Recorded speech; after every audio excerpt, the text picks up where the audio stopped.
Sejam todos bem-vindos ao estudo diário das Escrituras. Hoje eu vou mandar um forte abraço para o Lorivaldo, né?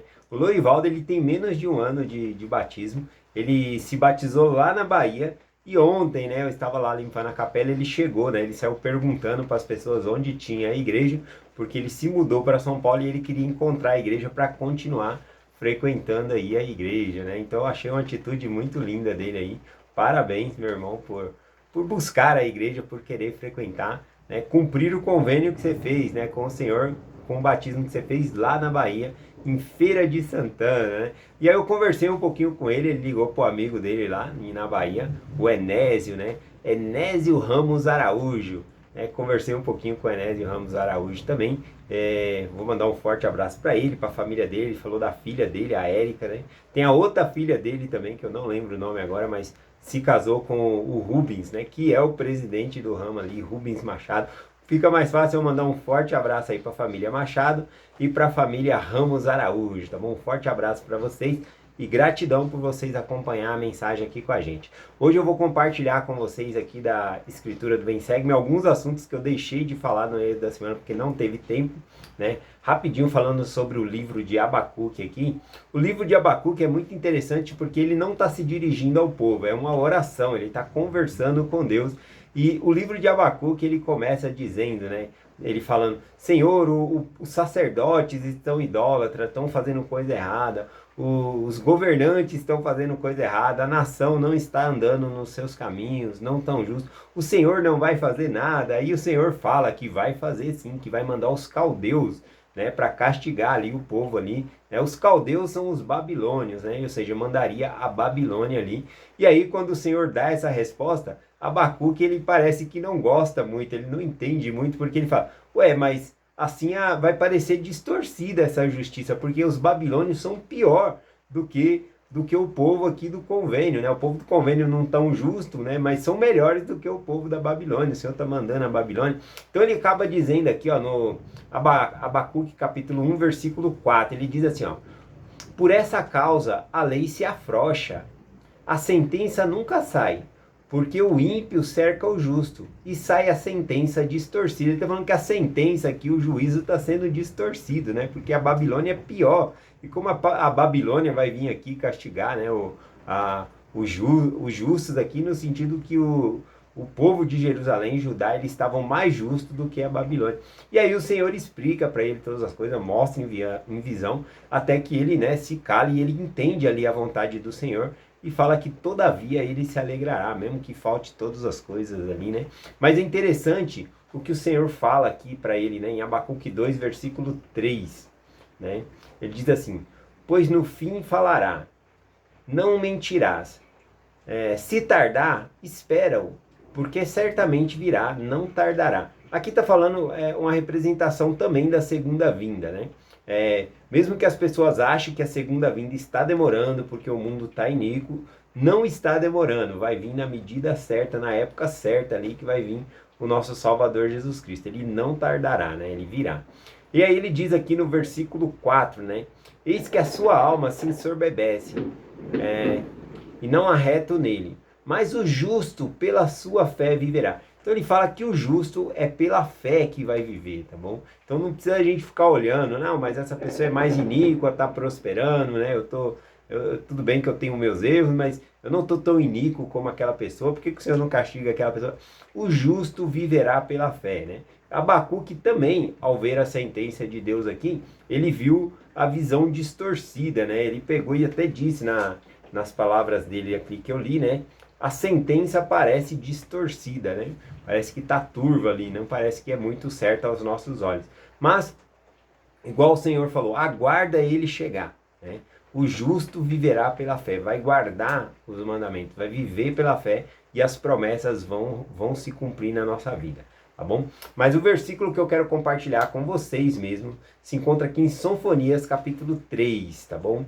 O versículo 13 e o versículo 14, aqui diz assim no versículo 13, o remanescente de Israel não cometerá iniquidade. Primeiro eu vou explicar o que é os remanescentes aqui, tá bom? Para explicar o que é os remanescentes de Israel será que eu sou um remanescente? Será que você é um remanescente?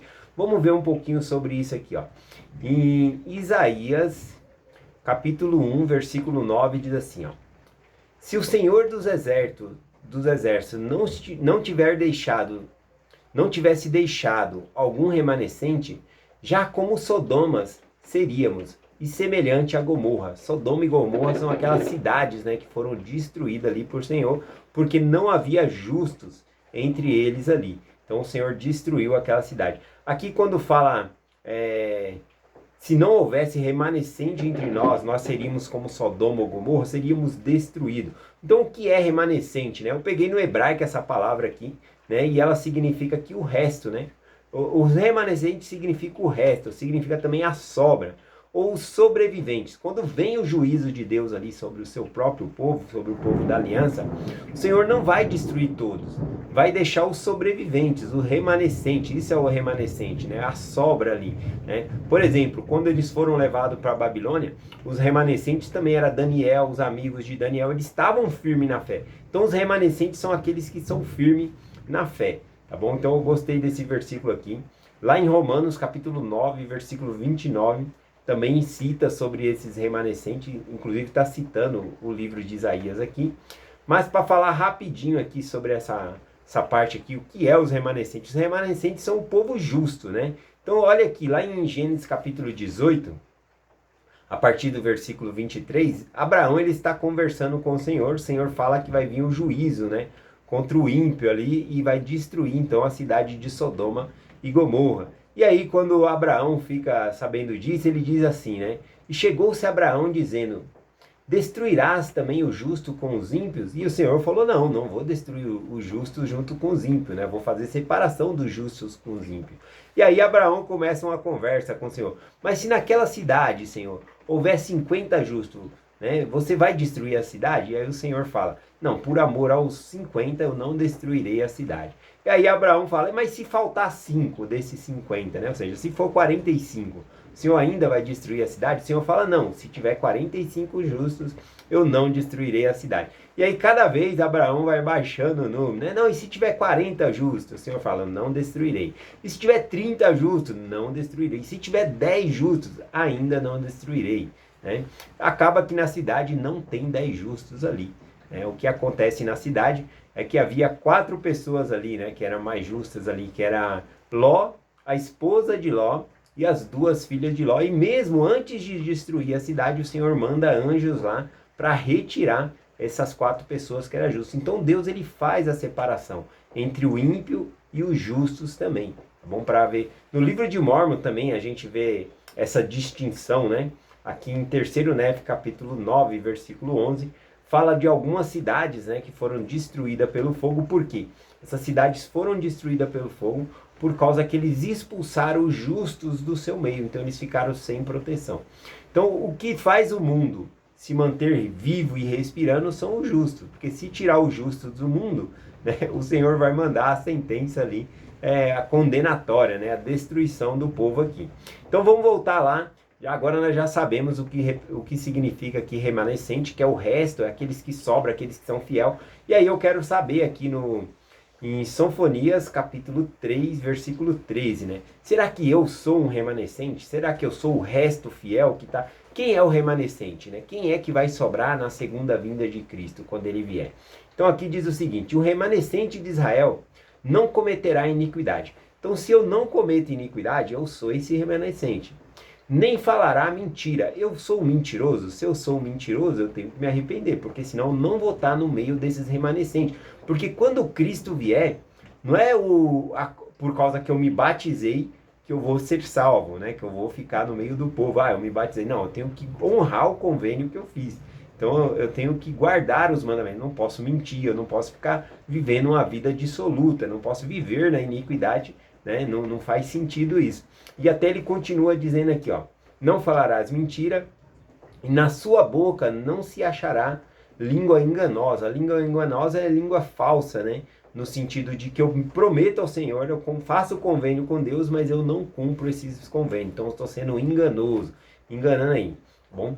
Mas serão apacentados e deleitar-se-ão, e não haverá quem os espante. Aqui está falando então que esses remanescentes, que são aqueles que não cometem iniquidade, aqueles que não têm mentira na boca, que não há engano na sua língua.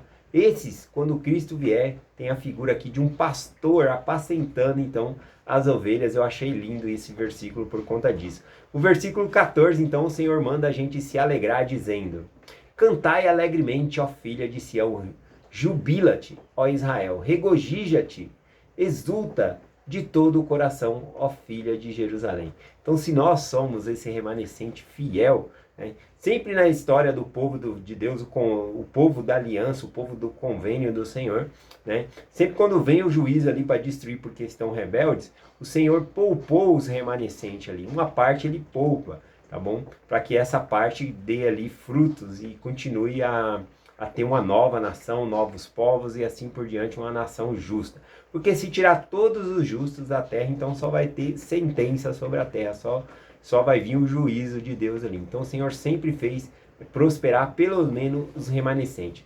E a pergunta é: eu sou esse remanescente? Né? Na minha vida se acha iniquidade? Né? Ou na minha língua é uma língua mentirosa, é uma língua enganosa, faço convênios e não cumpro com o Senhor? Então é isso que significa ser um remanescente, significa ser aquela parte, o resto. A própria palavra remanescente significa resto, né? Muitas vezes figurado nas escrituras, os remanescentes como um tronco de árvore cortado, né? O que sobrou da árvore é o tronco. E aí daquele tronco, né, sai um rebento. O rebento é uma mudinha da própria árvore que sai ali e vai crescer uma nova árvore naquela árvore que foi cortada ali. É chamado de rebento ou também de renovo, uma nova plantinha ali que vai nascendo no tronco daquela árvore. Então esse é o renovo, é o rebento do Senhor. Isso significa os remanescentes. Oro para que nós sejamos esses remanescentes, né? Sabemos que nem todos, né, como diz a Escritura, né, que de Senhor, Senhor entrará no reino do céu, mas aquele que faz a vontade de Deus. Então é se batizar e cumprir os mandamentos do Senhor, tá bom? É essa a mensagem que eu compartilho com vocês hoje. Em nome de Jesus Cristo, amém. Até amanhã.